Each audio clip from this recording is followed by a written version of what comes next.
Hello and welcome to the gak.co.uk Guitar Shop podcast. I am your host Mark Packham, who is with me this evening.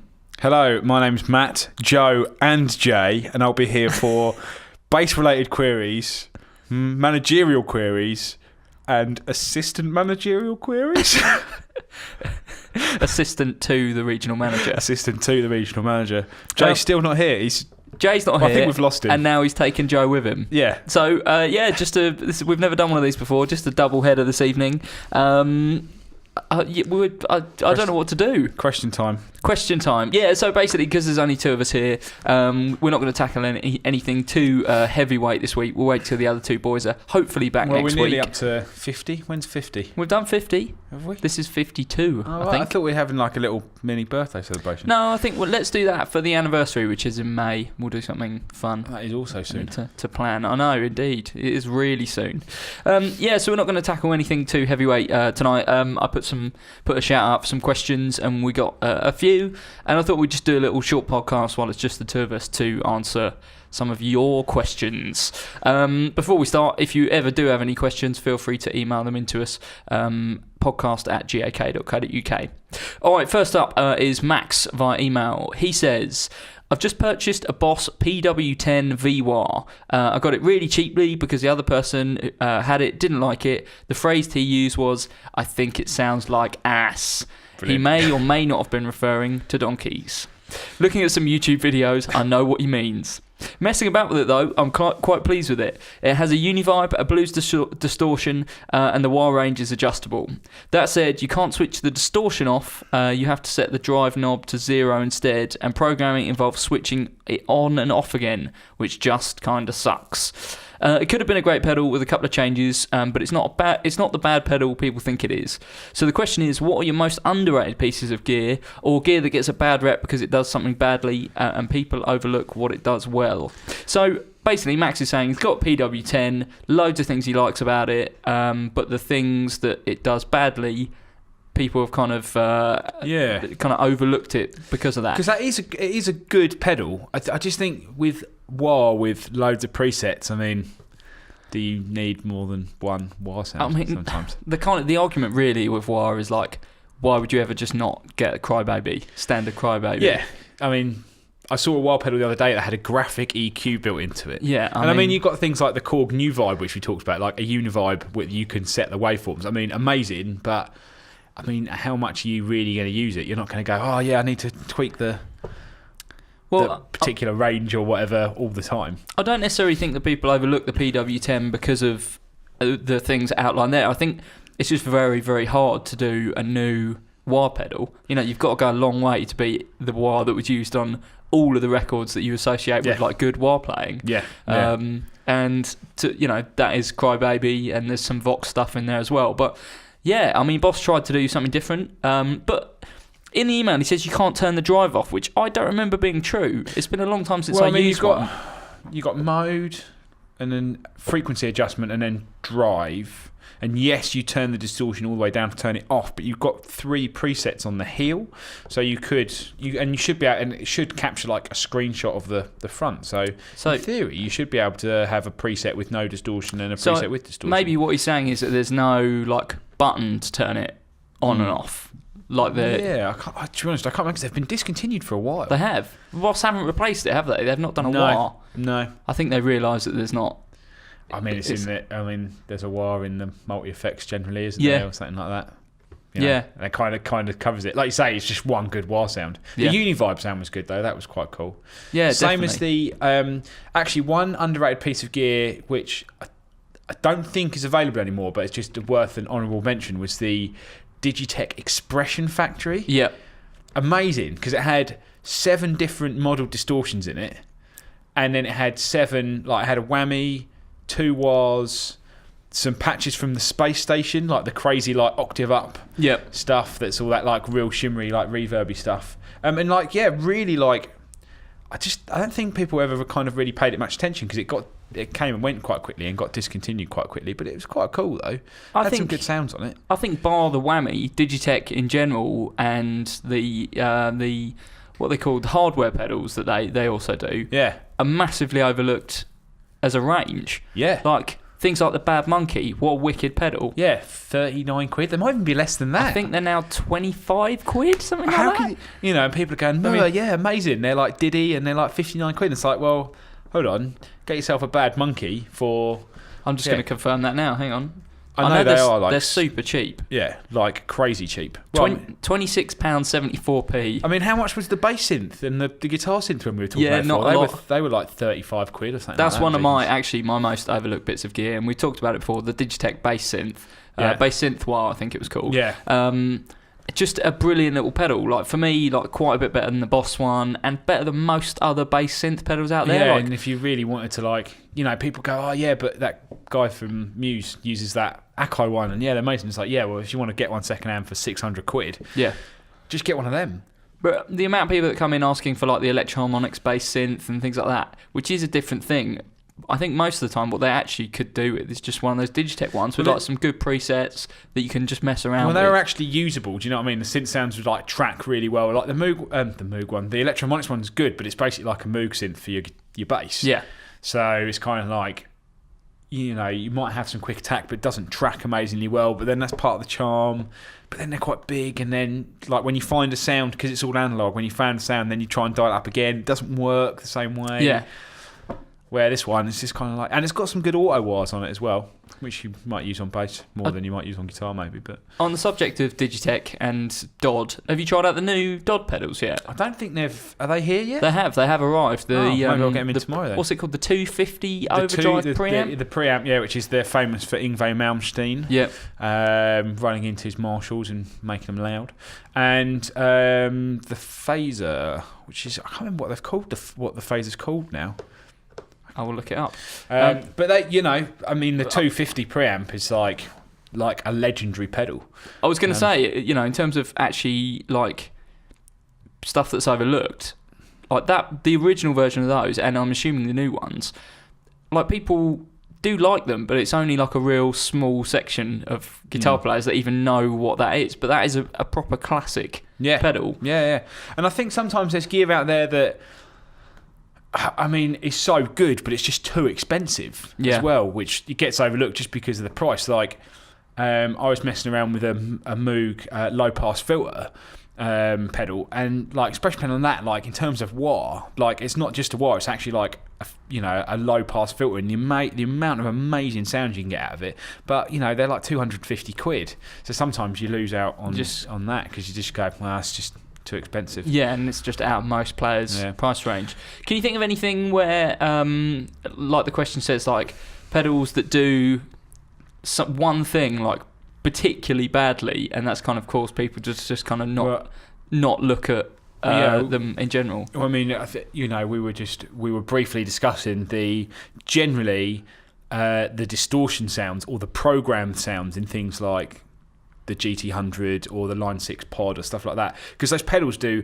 so many amazing things so well. Yeah. But the presets are so generic sometimes. You kind of have to look past that and kind of go into the... just multi-effects in general since they started. Like, even the cheap stuff. Like, I remember having a Zoom 505 back in the day, which is like the classic beginner's multi-effects. Yeah. And some of the sounds in it were actually really, really good, but because the programs that it came with sounded so bad, you'd plug most people in and they'd just be like, no, that sounds terrible. Yeah. But actually, they had good things like, like the Zoom step filter in there, which is like a classic effect. Yeah, I know. It makes me think of the old Magic Stomp. Yeah. It had some great sounds in it, but it also had some like totally bizarre presets in it. I think if you call your pedal Magic Stomp and you have like, wasn't there a preset called like Dying Seagull or something? There was one called Bats. That was good. Bats Tractor. Tractor was great. It just went... That was it. It didn't do anything apart from like that. So unusable. And I kind of understand why the companies do it. Like they've got to show off like a load of polished sounds that really show off the whole range of the pedals. But I mean, most of the time, who's going to use like the weird harmony presets that come on multi-effects? Yeah. I think that's the thing. I think sometimes that I've definitely seen guitar rigs people that have made weird pedals like that work in their rig because they do one thing and they do some things like so well. Like for me, the Line 6 M5. Like I mean, we rave about it all the time. Like distortion modelling is okay. It's not great, and their distortion modeler was kind of a constantly overlooked pedal because no one really wanted four programmable distortions on a big pedal. You'd have a big muff and you'd have a tube screamer or whatever. So you kind of, people go, oh, it's got a load of other stuff that I'm not using. It's like, yeah, but if you look past that, you've basically got a DL4 in there for half the money, just minus the looper. You've got 24 presets, and you've got a load of really good modulation sounds in there that you might go, yeah, I want to use a Univibe for that one song, but I'm not going to go out and buy a new vibe, or I'm not going to go out and buy like a Dunlop Univibe pedal because I'm only going to use it once. So yeah, I think that's the thing. I think they constantly get overlooked just because you'll go through the presets and you'll go, oh, this sounds weird. I mean, the classic one was when was it Lee from Rolling Came Down did the GR55 demo. Yeah. And you go through the presets on the GR55 and you're like, but when would I ever use symphonic rock, which is a distortion, a guitar, 12-string, and then like an orchestra? Like, you're probably never going to use that. No. But when you go into the programming of the synth side of things with the hex pickup, you're like, actually, this does loads. Yeah. But I can see why they have those sort of functions in there, because, say something like you might want, say you're in a 3-piece, but you want to fill the sound out a bit and you want to add in like a Hammond organ sound. It's really good to be able to still have the guitar sound there and the Hammond sound in the background. Yeah. The problem is that they've got to demonstrate the ridiculousness that this unit could go to if you wanted it to. And it turns a lot of guitar players off, to hear like, oh yeah, here's my Yngwie Malmsteen sound, but underneath on the bass string I've got a timpani. Yeah. Like, why would you ever use that? I know. It's weird. I think, stuff, it just always gets overlooked just purely because of some of the stuff on it. And actually, one of the big things that, I've been messing around with the DV multi-amp loads, overlooked it first time. I was like, I can't get my head around it. It's two different programs. Actually, it's one of the easiest things in the world to program, and it sounds absolutely amazing. I think it's just about kind of thinking out when you get that kind of gear, maybe just thinking outside the box slightly. Or maybe I'll just think about what you would use in the real world. If you go from your guitar into a wah, into an overdrive pedal, into like a phaser, and then into a Marshall, set that preset up first on a multi-effects, and just see if does that sound good. If it does, then go from there. And top tip, actually, which is one thing that constantly gets overlooked, that sort of thing. If you're going into something like a pod, which has got amp modelling and cab modelling, but you're plugging into a Marshall and a 4x12, turn off the amp modelling, or at least turn off the cab modelling. Yeah. Because the classic is modelled cab into a cab doesn't sound very good. No. But just amp. Because in theory, what I would do is I'd probably go on something that's maybe got an effects loop, go out into the return on the effects loop, and then plug your guitar into the pedal. So you're actually just using the power amp, and then you're using the amp modelling and the digital preamp from the multi-effects, which is what the Line 6 Dream Rig's all about, isn't it? It's about plugging. You don't plug the Variacs. You plug the Variacs into the pod, but you don't plug the pod into the front end of the amp. You plug it into the back. I think that's, if we're talking about overlooked gear, like that setup is definitely overlooked. And when we've had the guys from Line 6 Down showing it off, generally when we do an evening like that, not that many people turn up because it's not a real glamorous rig, and it's not like a celebrity's really attached to like the Line 6 Dream Rig. But the people who do come down are always like stunned by what you can do with it and the quality of the sound. Yeah. Switching the patches on your Pod HD, changing the guitar sound and changing how the amp is set up. You can just do so many different things, but it all still, Line 6 tend to never go like over the top. They don't really do that much kind of like synthy presets and things like that. It's all just really usable guitar stuff. Yeah, it's really using amp modelling, but the problem is there's a lot of time when people will set crazy amp modelling but then plug into their normal amp, and you've kind of got to think, well, hold on, how would you actually use it? And, because you don't want to hear all that cab modelling through the front end. The other thing that I would say about multi-effects, if we're kind of on that and talking about how those presets work, is bear in mind that something like a GT100, they sell in Japan and they sell in the States and they sell in Europe. Yeah. Now, I've been to Japan. I've heard some guitar players out there. Their guitar tones are not the same as someone in like a British indie band. They go for a completely different vibe. So if you hear that kind of like slightly thinner, sort of like almost like more raspy drive, that's kind of what like a lot of Japanese guitar bands kind of use. And that's kind of what the overdrive presets on a GT100 sounds like. So it was worth like bearing that in mind. They are catering to lots of very, very different markets. Yeah, I think it's think that's the thing. I always say, scroll through the presets, you get an idea of all the different things that are on there. But just look, then look past it and see what else it can do. I mean, I think the classic thing is probably like loop pedals, and people who use loop pedals very, very well are people who have gone, I'm not just going to use it to record 12 bars and play a lead line over the top. They've gone, well, what if I do this, or what if I do that? Yeah. And it's I suppose in a way it's like looking past the presets and kind of going, actually some of the sounds in that are like absolutely cracking. Like the M5, that's why it's always been such a good pedal for me. Max, I hope that's kind of answered your question. We've gone around the houses a little bit there. The one thing I did want to say is you didn't mention anything about overrated pedals. Now, I'm going to start this off with the Digitech Back Talk. Is that what it's called? No, Dan Electro. Dan Electro Back Talk. Yeah, Back Talk and the Sitar Swami. Do you Okay. remember that one? They came out in those pedals that look like the original Cool Cat, like the big chassis Dan Electro pedals, and the Back Talk is a reverse delay. That's all it does. So they came in like 60s-y, like flower powery type boxes, didn't they? They did a range. It was the Back Talk, the Sitar Swami, the Psycho Flange, which was 3 flanges in one pedal. Of course. The Cool Cat, which is incredible. It's still a great pedal. And then they had the Daddy-O and the... Well, those were for a bit... Like the psychedelic ones came right at the end of that kind Dan of Electro run, doing those big box things. Yeah. And those are the two that I primarily remember. The Sitar Swami... No, it was 3 actually. It was the Sitar Swami, the Back Talk and the Psycho Flange. Now, the Back Talk... It's just a reverse delay. Yeah. Like an effect that you can get on like a DD6. Yeah. Oh, sorry, DD7, sorry. Yeah. And quite a lot of delay pedals now. Does the Flashback have one as well? TC Flashback? Yeah, most things do now. Most things have any multi-effect. Reverse. Yeah, anything. Was there less then? I mean, they were, 2003, 2004, those pedals probably? I mean, not a bit earlier. I don't think I'm not sure the DD6 and DD7 were out by then. No. So but I was wondering if there was any other pedals that were reverse delay at that point. Probably. Like I'm sure loads of multi-effects had it on. But how much do they go for on eBay these days? £200. That's mental. I remember we had them in stock and it was like we had them out for 30 or 40 quid just to someone like, please take this away. We can't get rid of this. I've got another one. I've just thought of another one. Go on then.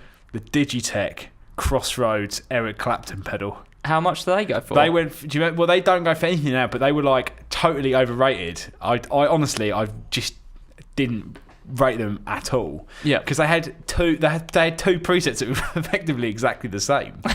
It was just like people were like yes, and I was like no, you can get so many other better bits of kit out there like drive pedals and stuff like that. But they came down to about 50 quid at one point, less didn't than they? that, I think, at one point. That one, the Hendrix one wasn't too bad. And the Brian May one was all right as well, because it had that kind of real bright box sort of thing. At least with Hendrix, like, there's quite a lot of guitar sounds there. Like, there was some phasery stuff and uni-vibey and different types of distortion.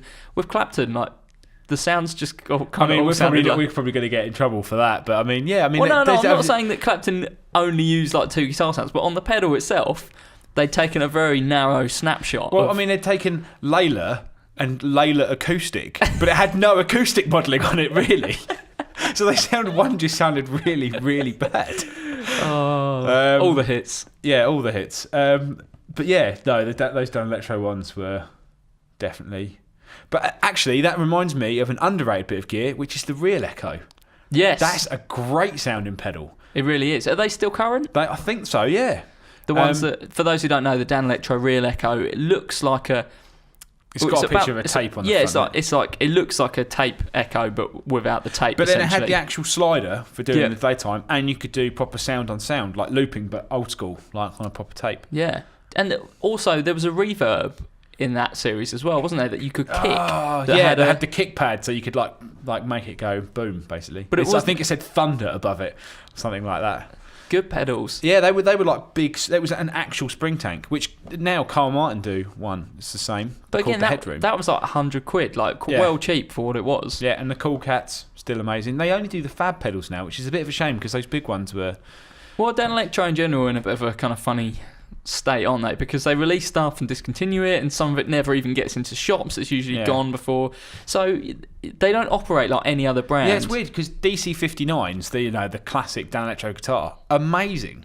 Like every time I've picked one up, I'm like, yeah, this is really unique sounding. If you want a guitar that you're just going to have knocking around for recording, they're absolutely cracking. Yeah.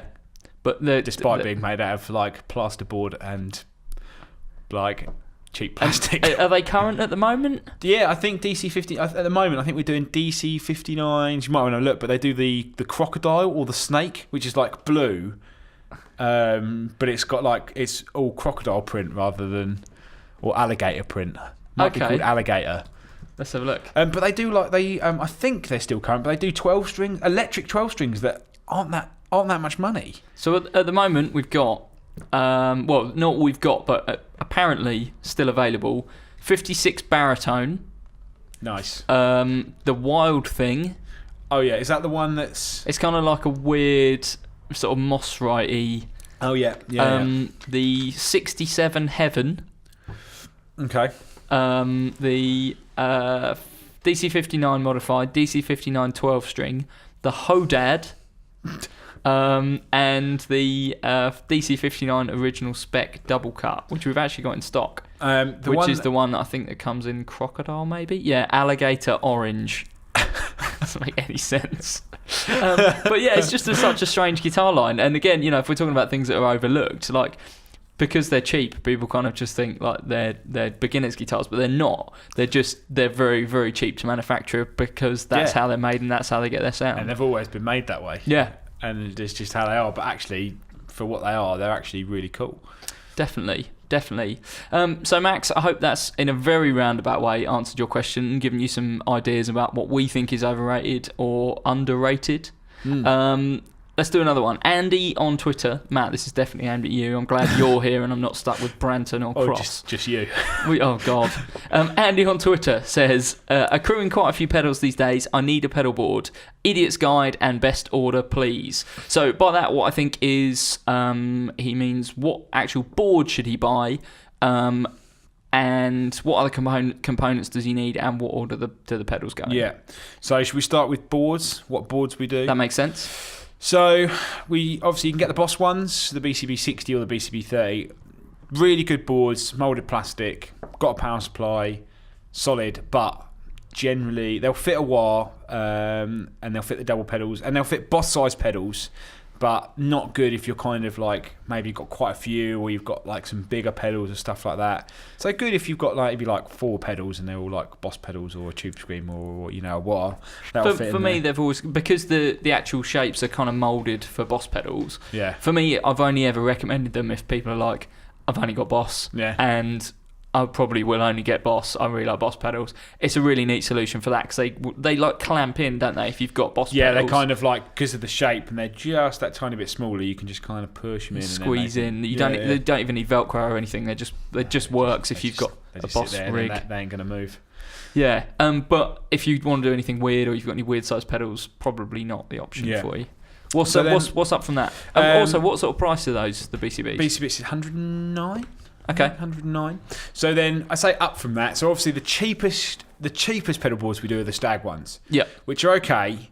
They're great for a short-term solution, or actually just carrying leads and stuff around in. They're really good. They work almost better as just a box than they do as a pedal board. Yeah, as a box, they're really good. Yeah. They're 29 quid, and that's a good box for 29 It's quid. a great box. But if you're going on tour or you're doing a lot of gigs, then they're not, basically. I'm going to put it out, they've got to be honest here on that. They're made of like thinner plywood. However, there are the two best ones the two main ones we do are the Diego ones and the Pedal Train ones. So 2 very different types of pedal boards. So the Diego ones are like the Super Stag ones.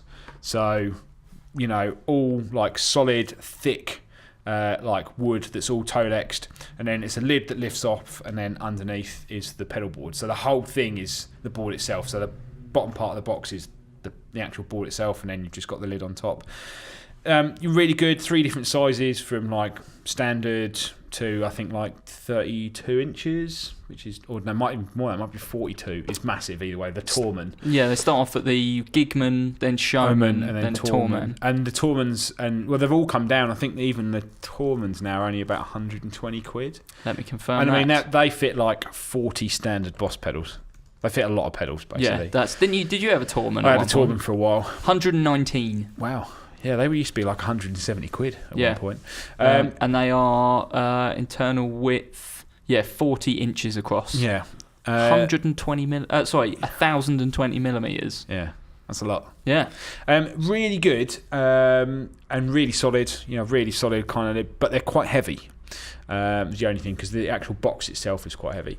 So, and for me, although it's not a downside for some people, actually where they do really work, and I've sold quite a lot, is like DJs or people that kind of like have got a laptop and maybe a Chaos pad and a little mini keyboard. Yeah. And they stick it all on there, and then it sits nicely on a keyboard stand, and then you kind of just lid off, everything's plugged in, away you go, rather than kind of just lumping everything out of a backpack.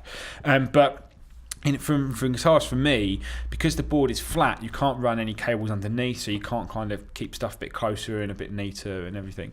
So that's me where the pedal trains win, because they do the biggest range, and they do them in both hard cased and soft case versions. Yeah. So they're like an aluminium welded frame that you can then Velcro over the top. They're much more modular because they're more open. They're slightly slanted. You can run all your cables underneath, so you can keep everything neater. And yeah, they do. God, how many sizes now? So let me see if I can. There's a lot. I'm just looking at it now. So Nano, Mini, Junior, Pedal Train 1, Pedal Train 2, Pedal Train 3, Pedal Train Pro, El Grande. Yeah, Pedal Train Pro, PT Grande. The El Grande. Pull up the size of the El Grande. It's massive. Hang on. They made it. They only started making them as a special commission because people are like, yeah, I've got the Pedal Train Pro, which is over 2 foot long, which is what I've got. And they're like, yeah, it's not big enough. So they made the El Grande. 42 inches wide. That is massive. Yeah. And it comes with its own flight case as well. Yeah, it comes flight cased. I mean, the price reflects that it's £375. Yeah. Which is a lot for a board. I mean, that's your touring musician solution, isn't it? That is the great thing about Pedal Train, is the fact that if you're touring a lot and you're flying, the Pedal Train boards are amazing because they're proper flight cases like you'd buy from like a flight case supplier, with all the proper butterfly latches that are recessed. They're just amazing pedal boards. But the other option is the bags, and the bags are reasonably good. I've taken them on tour; they've been fine. They're nice and sturdy. But for me, just definitely the best pedal boards. They're not going to bend or break. The metal's like dead solid. They're really lightweight, and they're just so modular because you can run all the cables underneath.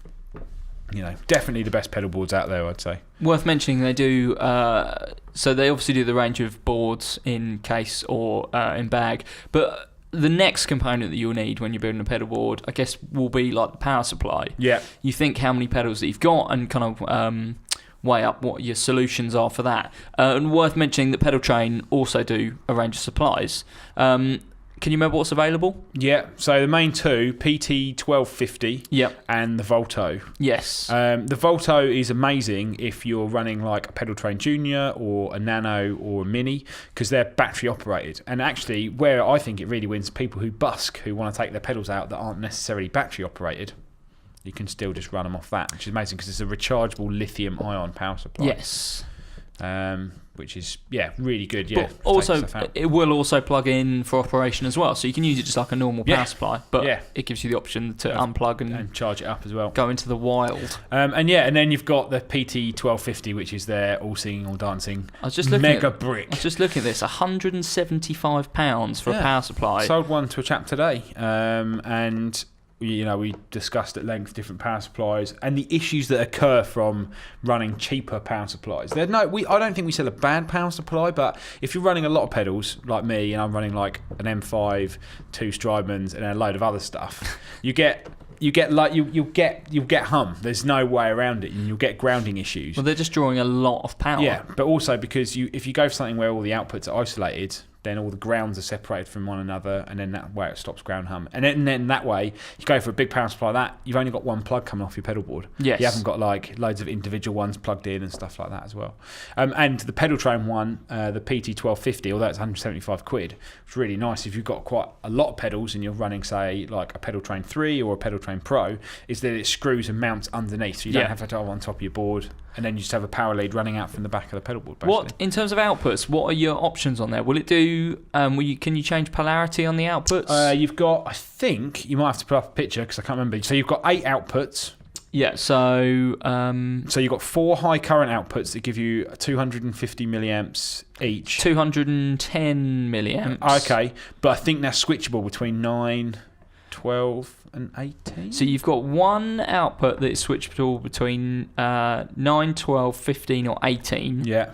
You've also got 4 isolated 9-volt outputs that will give you 210 milliamps. Yeah. And then you get 4 500 milliamp like chained outputs essentially. Yeah. So non-isolated outputs. Yeah. I was just wondering whether you can switch the polarity so you can use... Well, you can just buy an adapter. So if you've got That's true. If you've got anything with a positive tip, you can... but the only things for that really are like the Moog ones and stuff like that, which you might have. Some Digitech as well. Some Digitech, yeah. But yeah, I mean, I would say get your pedal board, get all your pedals, but a power supply is like the key component. I'd put it off for ages and had loads of different ones and was using like 2 or 3 like one spots or whatever to power different things, and getting a decent power supply makes like a huge difference. Well, I mean, obviously 175 quid is a lot of money. What would you say? Almost as much as some of the pedal boards. Really, well, definitely. I mean, what would you say to someone who perhaps has got a few less pedals or isn't that conscious of, is not that worried about the fact that it might be a bit noisier, but they want to spend a bit less money? I would say the 2 best options for me in terms of size are the MXR DC Brick, because it's really small. It's it fits on your pedal board nicely, or you can like tape it underneath. You've got 8 9-volt outputs and 2 18-volt outputs, or go for the Diego power station, which is actually more powerful in total than something like the Pedal Train, and you can actually daisy chain like 30 pedals off it, because there's so much power and it's got a really good transformer in it, and they work anywhere in the world. So all you do is just plug the right converter on the end and it'll work, which is quite good. So, and they're not a lot of money, are they, the power station? They are £59, so much more manageable. Yeah, and Diego as well. Actually, I met the guy from Diego. He actually happened to come into the store, and we were chatting. And yeah, he's really into his gear and kind of he's a real like nerdy guy about power supplies and stuff. And they also do the Patch Factory, which is the like custom make your own patch leads, which is really good if you've got a big pedal board, a lot of pedals. That's the only downside, I think, sometimes to those pedal boards, is there isn't a patch lead that's kind of right angled at both ends that's like a foot long or like 2 foot long to go from one end of a pedal board to another. But you could make one with the Patch Factory. But you can make one with the Patch Factory. Very, very good indeed. Yes. So in terms of, so you got your board set up. Let's say you've gone, for example, the Pedal Train with a supply underneath, and you've got a load of pedals. Now, I think we've done this before, but I mean, it's worth reiterating that there is kind of a set order for where you want your pedals to go. Yeah. But bear in mind that it's all interchangeable depending on the effect that you want. Yeah, I mean, even for me recently, like I got a phaser pedal and I was like, it doesn't sound right, and it was because I had a drive pedal. Like after it, so I found out that it actually worked best in the chain, and some pedals don't like buffers, like some fuzzes don't like buffers, so sometimes having another drive in front of it that might not be true bypass, for example, that's got a buffer like a Boss pedal, might affect the way it sounds, so you might find that it works best in front.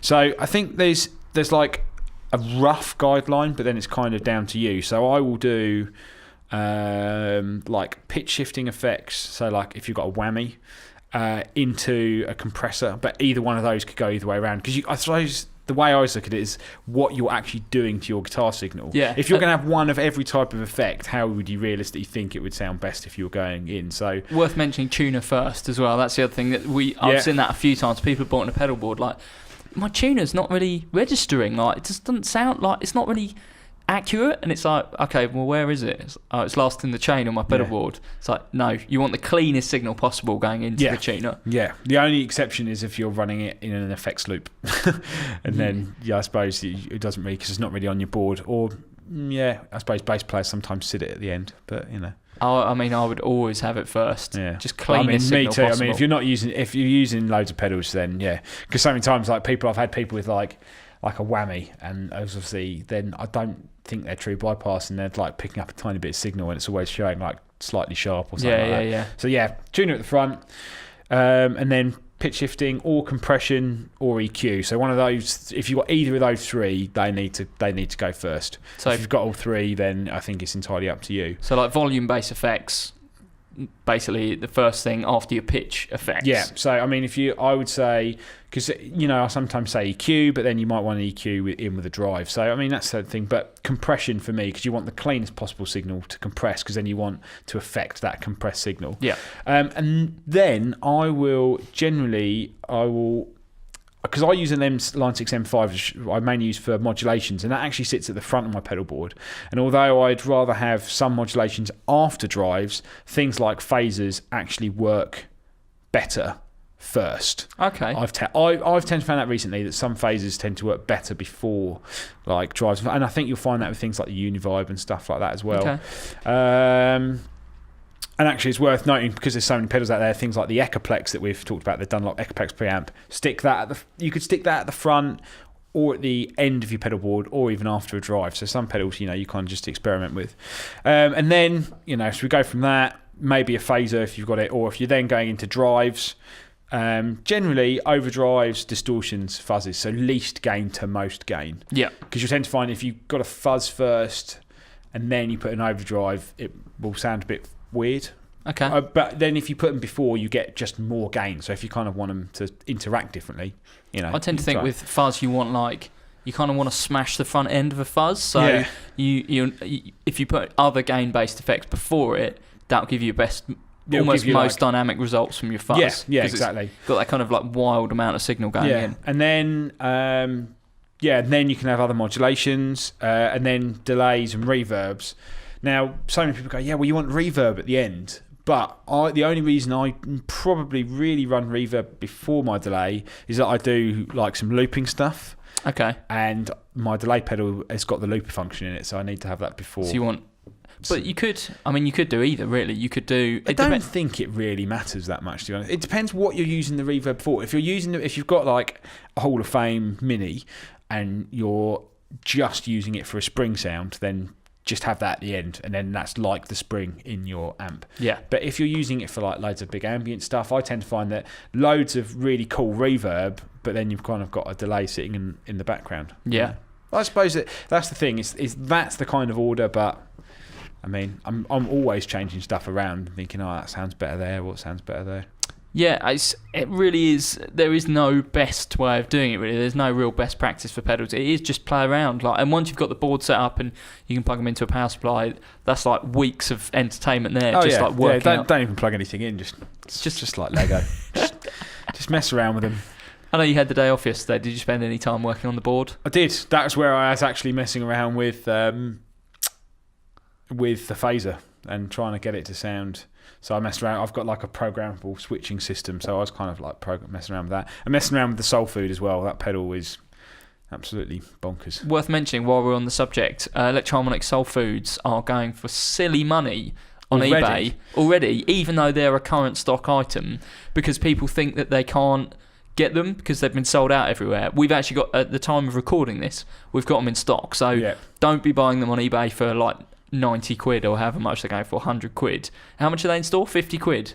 50 quid, I would say the best drive pedal money can buy at the moment, I would personally say. Let me just check. Yeah, $49.99. They're in stock. Just buy one and then just don't go to eBay because you've heard people talking about this pedal and then buy one for 100 quid. They are still available. We've got them in stock, $49.99. So they're such a crazy price for that. They're amazing little pedal. Yeah. We've sold quite a few off the back of the podcast. I think quite a few people have been ringing. Well, it's just one that you recommend. Like when you get a pedal that's that cheap and like is that good, you just need to tell people about it. You need to shout out about it. Yeah, I modern classic. I think that is going to be like in 30 years' time. People going, yeah, I've got like a Series 1 soul food. You're like, yeah, that's the one to get. I think they knew. They must have known when they made it. They're like, yeah, we're definitely onto a winner. Well, I mean, I think they released a whole lot of stuff around that time, and they seem to be equally as excited about all the different pedals that they put out. So I kind of think with Electromonics, they think everything they're doing is really good, and some of it doesn't quite turn out that way. But I think off those newest pedals, there's like a few actually that are really good. Like, you know, the Soul Food's really good. I really like the East River Drive, which is the kind of tube screamery one. Some people really like the Satisfaction Fuzz. Oh, so I found out a little tip about the Satisfaction Fuzz, apparently, from another guitar friend of mine who works in another shop. Apparently, it's supposed to sound best not plugged into an amp, but plugged straight into the desk. Really? Yeah, apparently. Going kind of like Beatles' White Album guitar tone. I think that apparently that's the way. Because plugged into an amp, I thought it sounded pretty lackluster. I wasn't into it at all. Yeah, I mean, it's pretty. I think because people's ears have changed so much, like with pedals, that I think fuzz has like a totally different meaning now to what fuzz was when like people expect fuzz, they expect like big, like doomy. They're the easiest circuit to build. So there's hundreds of fuzzes out there that all sound like. 90% of them sound pretty similar. There's quite a lot out there in that range that sound quite unique, but so many of them are so. But like older fuzz pedals, like have barely any drive at all. No, and you know when we had that, what was that kind of vintage? The Rotosound one. We had some actual like old vintage ones, didn't we? Like I forget what it was called. Maybe it was even Japanese or something like that. We had the old Ibanez standard fuzz, which was the one that had two sliders. Yeah, that's pretty cool. That didn't sound that bassy, did it? That was kind of like... No, I mean, that's the thing. Like, I mean, old like, fuzz phases are the classic. They're just like, they're different to distortion, but when you slam them in the front end of an already loud amp. Yeah. You know. I need to reevaluate the Satisfaction Fuzz, I think. Yeah. I want to hear it plugged in direct and see how it sounds. Yeah. It'd be an interesting experiment anyway. If it sounds like that kind of like White Album, like guitar plug, like, you know, the guitar sound at the beginning of Revolution by the Beatles. One of the best guitar sounds ever. So did they not actually record any amps for that then? They must have had something. I don't know the exact... I've got a book just opposite from where we are, actually, that will probably tell me that. I've got the Beatles gearbook. But yeah, I'm really after that like White Album Beatles guitar tone. Yeah, well, you just go and buy this really expensive valve desk. Yeah, you just buy like a Neve desk or whatever. Then you go to Abbey Road and then you get George Martin to. It's fine, don't worry. Or Satisfaction Fuzz. We'll see. Straight into a desk. I need to test it, see if it'll do that job. Test that. Andy, I hope that's answered your question. Keep the pedal questions coming because Matt can talk about them all day long, and there's so much to talk about. Let's move on. Kevin, via email, says... In the last couple of years, those little Class D bass amps and lightweight cabs seem to have become very popular, but it's hard to get any decent info on them. Anything on the forums is either best thing ever or worst thing ever. I'm looking for a reasonably portable rig, something I can carry on public transport if possible, for stage monitoring, small gigs, if possible something that would even take an extra cab. Been looking at the Mark Bass Little Mark III and the matching 210 cab at one end of the spectrum and the Gallien-Kruger MB200 at the other. I have a Hartke LH500 and a 210 cab bought from you guys, so I was thinking about sticking that in a rack bag and getting one of the Hartke 1x12 cabs. They seem light at only 15-ish kilograms, and they can switch between 4 and 8 ohms. They seem ideal, but would one of these be enough? Just not sure what the options are for a lightweight setup, or if it's really even worth it.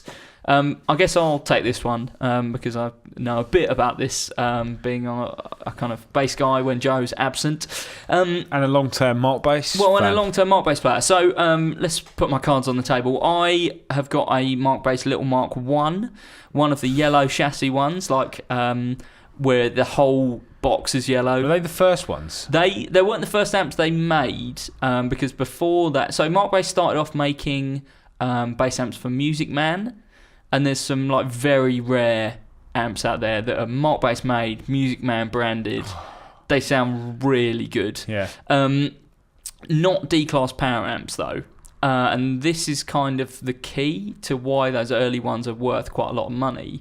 My one, which is a Mark 1, isn't a D-class power amp, but it is still very small, it's very light, but nowhere near as light as a little Mark II or little Mark III. For me personally, I think the one that I've got sounds quite a bit better than a standard little Mark, but I still really, really like little Mark IIIs. I think they're, for the size and weight they are, and if you want a cleaner tone, I don't think anything can beat them that's on the market at the moment. And for the money they are, like the Mark 1s and the Music Man heads go for stupid money. I think save your money and get a little Mark III if you want a clean sound. They've also got more features on there than the old ones. So when they jumped from the Mark II, I think it was, or maybe it was from the Mark 1 to the Mark II, they included another filter, so as well as the VPF, the variable pass filter. As well as the VLE, the vintage loudspeaker emulation, they added the VPF. I mean, those two controls alone, really. Well, even for me, not a bass player.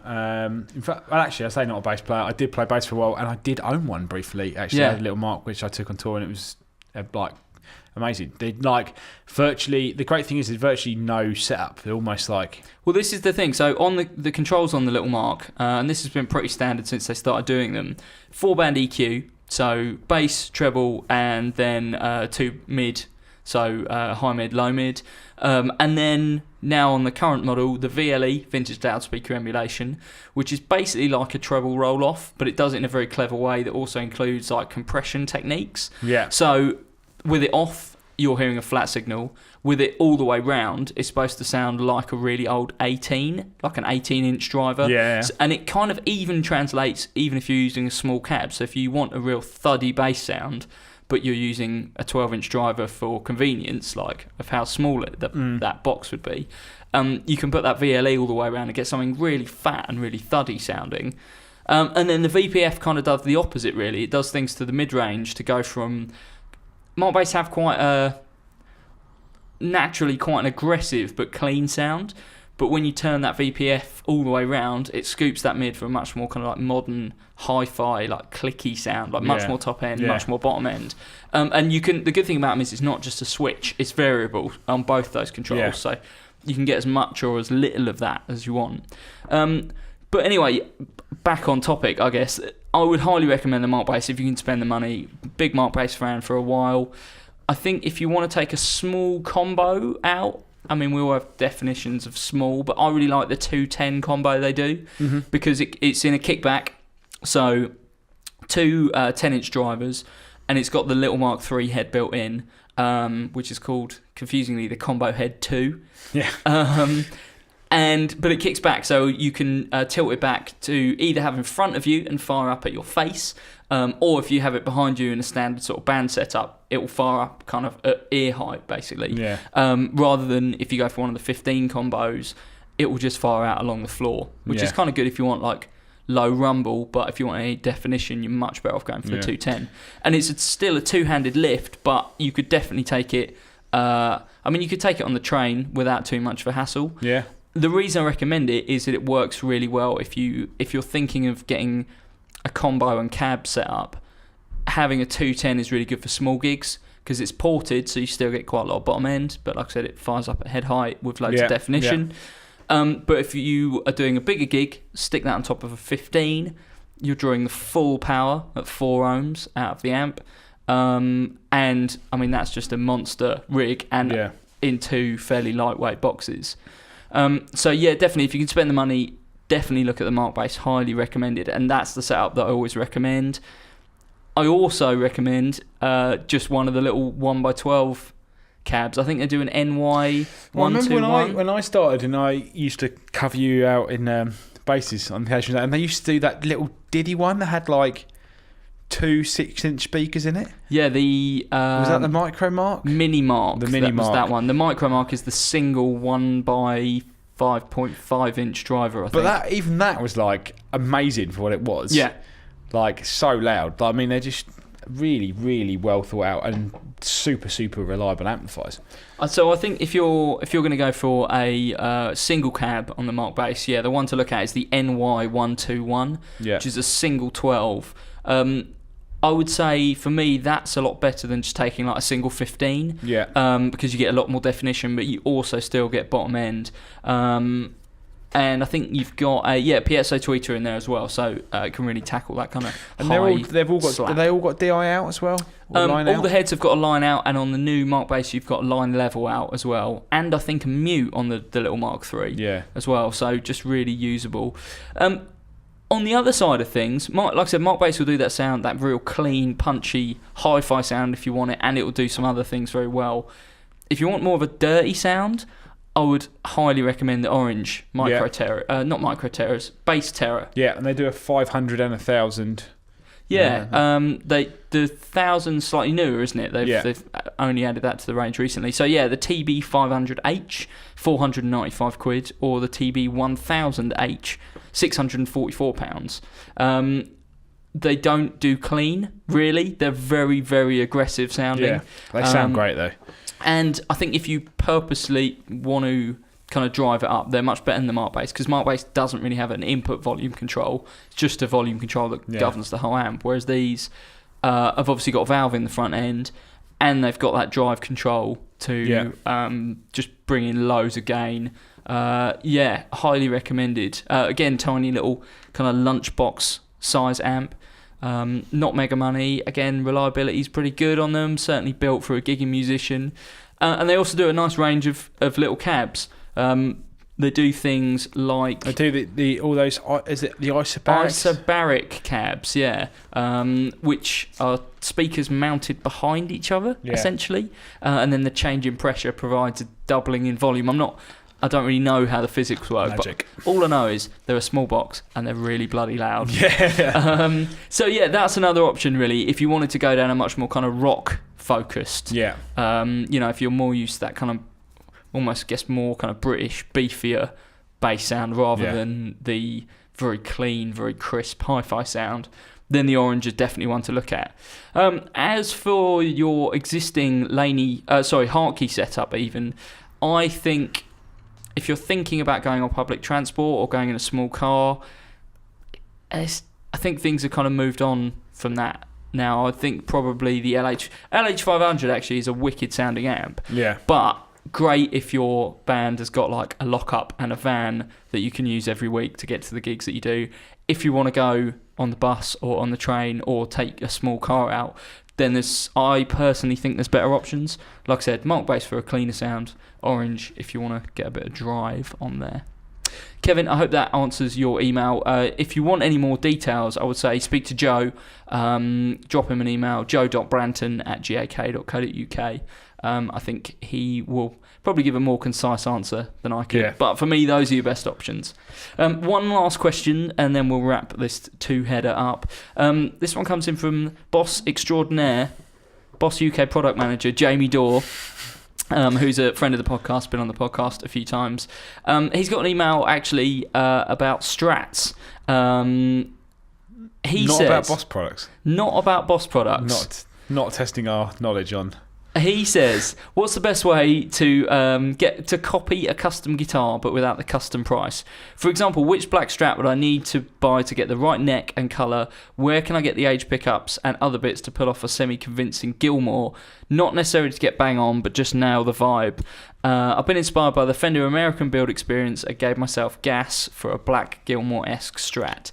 So we should mention the Fender the American design build experience, which is a bit weird. It is weird because there's we won't go into one aspect of it, but it is a bit weird from a guitar shop's point of view. The fact that you can sort of spec up a guitar from Fender that's not custom shop, it's weird, isn't it? It's like, it is strange. I must admit, actually, it's been around for a while, but I think it's only now just gone live because if you visit the Fender factory, you've been able to do that. So they have like racks of Telly or Strats and that are finished, and then you can put stuff together. It is kind of worth mentioning that it's not, although they're custom designed by you, they're not custom build. The great thing about Fender always has been the fact that they've been designed to be modular, and you can put bits together, and you can put a neck on a whatever, and this, that, and the other, and that's effectively all they're doing is they're going, there's just a couple extra bridge options, and you can have a custom engraved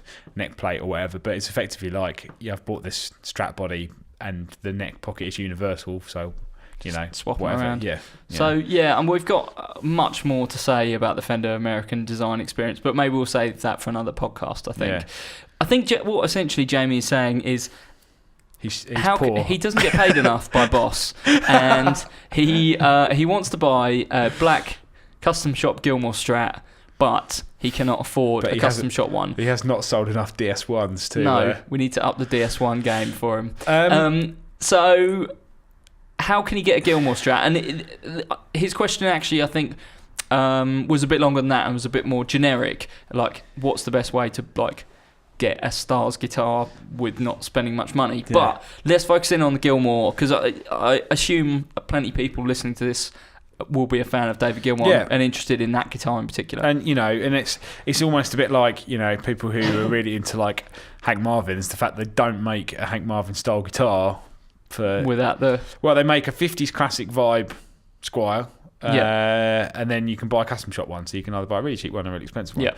And I suppose with the Gilmore you've got the NOS custom shop, and then I always get asked, and it's like, well, what's the best way to do it? And actually, I'd thought about it before briefly, and then I was talking to you, and I realised that Squire do a vintage modified 70 Strat with a maple neck. Yes. I mean, you can't. Have you got it on there? Do you know what colour the pickups are? They are. Hang on, let's have a look. I think they're black pickups, aren't they? Black pickups, black scratch plate. Yeah. So everything's right. Obviously, you've got like a maple neck with the big headstock, which you wouldn't have on the Gilmore. On the Gilmore, because the neck is from a 57 reissue Strat. So obviously you're not going to go down the route of changing necks on a Squire. Yeah. But it's the only very budget guitar that's black body with a sort of vintage tint neck. Yeah. And which is what you want. The only thing that doesn't look right is the black pickups, because it's white pickups on a Gilmore, isn't it? Yeah, but you can buy the parts. They don't do aged parts. They don't sell aged parts separately, but you can buy cream. Yeah. So that'd be the next closest thing. Yeah. And then obviously, I think the main thing in terms of sound, if you get the look right, which you will do by going for the Strat, the main thing is obviously the sound. Yeah. The Squire pickups are good, but you're going to nail it better with changing the pickups. I think that's probably the biggest change you could do. Even if you picked a guitar that is as close as looking as possible, changing the pickups is the one that's going to affect it the most. Let's say, for example, on that vintage modified that's got the Duncan design Chinese built Seymour Duncans in there, what pickups would you go for? I think if you're going to buy one set and you're going to do it in that, then I would say probably the Fender Fat 50s, which is what they put in the American standards. And if you're getting a tech to do it, just get him to mod the volume with a push-pull that gives you the extra neck bridge option. Definitely. And I think that I'd say you'd be pretty spot on then, because the Fat 50s are the cream covered. You can buy the knobs and the switch tip, which are the other main things, and I mean you'll be pretty much there. What if you've got a little bit more money to spend? We were chatting about this earlier. I think probably the best option would be the Classic Player 50s. Yeah. Because then you've got black body. You've got a neck that is very similar to the one that's on Gilmour's actual guitar, because that's off a 57 Japanese Strat. Yeah, on his one. And the classic vibes are, the classic players are like a proper 50s, almost V-neck, so very, very similar. Yeah. Locking machine heads, actually, which is a nice... Locking vintage machine heads on the classic player. Yeah. Wow. Yeah. I did not know that. They don't lock at the base, they lock at the top. Top locking ones, which is quite good. Cosmetically, the only thing you would need to change would be the scratch plate, because it's a single white ply, but it's got the cream pickup covers. What's the hardware on a Gilmour? The knobs on a Gilmour. Black or white? White? I can't remember. Have a look. It's one of those things that you've looked at it a million times, and you should know this. I know. I should. You failed. Let's have a look. Dave Gilmour. I think they're white. Yeah, they are. Well, they're like creamy white. Cream. So actually, I mean, that would be a good shout. You just need to, if you wanted that look, you just need to change the scratch plate. And the pickups are awesome in those already, and they're custom shop design. So I mean, the quality on them is very, very high. Yeah, and I think that would definitely be a way to do it if you're going to spend like £500-600. How much are they? 601? 638. 38. 638. There is a range of colours available, but obviously if you want Gilmore, go for that. So those are your two options really. If you don't want to spend mega money, I mean the Squire will get you very, very close if you just spend 150 quid on a set of Fat 50s. Is that right? Yeah. That kind of money. Or if you can spend more, I mean the Classic Player 50 strats are just phenomenal. Yeah. Or I'll do you a really good deal on a Gilmore. Just, we'll just sort me out some Boss stuff. That deal is obviously open to people who don't work for Boss as well. Oh yeah, just do you a very good deal. But if you do happen send me to some Boss pedals, if you can supply Matt Knight with a Boss mug, then I'm sure he'll do you. I'm currently hunting down actually if he can help supply it. Not obviously apart from the Boss BED1 bed covers, they actually did as a promotional item a Boss DS1 backpack. I've yet to find one anywhere, but they do exist. DS1 backpack. And with that, I think we should probably wrap this session up. If you've got any questions about gear, guitars, pedals, amps, bass stuff, if you need any relationship advice, I'm sure we could help you out with that as well. Please do send them over, podcast@gak.co.uk. Matt, how can people get hold of you? Well, you can email me in the store, which is generally the best way. Just to chat about gear or whatnot, pedals, amps, or if you just need any advice, it's matt.knight@gak.co.uk, or you can tweet me Matt_Knightsy. That's Knight with SIE on the end. And this week I want to talk about all the things that Joe and GA normally want to talk about because they're not here. Extended range bases, Tottenham Hotspur Football Club. Yeah, extended. Yeah, extended range is the main thing. In fact, I did send Joe some amazing videos of that one guy playing that absolutely massive bass. Did you see that? The giant 11-string bass? Conklin or something. I sort of want one. No. Apart from the video, what about the video I sent you of the guy playing the 10-string, half fretted, half fretless, fan fret, half maple, half rosewood fretless guitar, headless guitar? I don't want that. You can catch us all on Twitter. Firstly, you can get the shop itself at GAK_co_UK. You can reach me at Mark_random. You can reach Matt_Knightsy. That's Knight with SIE on the end. You can get Jay at JAYBN1. And you can get Joe at Yosef_900. You can also join us to debate the podcast on Facebook, facebook.com/GAK Music. I would like you to go on there this week and defend Relic Guitars. Relic Guitars have taken a bashing on there this week. A literal and figurative bashing. I'll put my quick word in there. And I would like to hear some podcast Relic defenders getting stuck in. Thanks very much. Do join us next week. Hopefully we'll have a full crew back. And more guitar fun. Thanks very much. Cheers. Bye-bye.